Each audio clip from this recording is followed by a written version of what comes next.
I've had parents come to me who are afraid to express emotions in front of their children. They're afraid to cry, they're afraid to say that they're scared, they're afraid of what the future will bring. My belief is I think it's fine to express those emotions in front of your kids because you're telling kids that we are born with emotions and it's important to get those emotions out, to express the emotions versus keeping them all inside.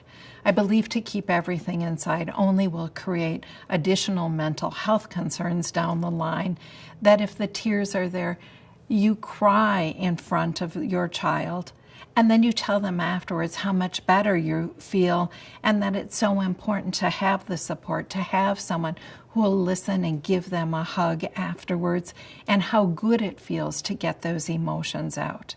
I had a client just the other day whose teenage daughter told her mom, who was recently diagnosed with MS, that crying was not acceptable. It was a sign of weakness.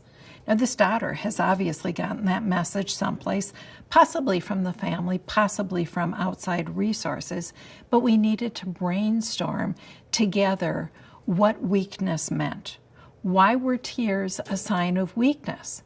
Because potentially we could look at tears as a sign of strength, that you were strong enough to be able to express the emotion, knowing that however other people see those tears doesn't matter, that you know that you're a good, strong person inside, and therefore those tears are not a sign of weakness, but in fact a sign of strength. After you've brought up the topic of MS several times with your child, you might find it difficult to bring it up one more time. And sometimes the way to bring up MS is by bringing up a different subject.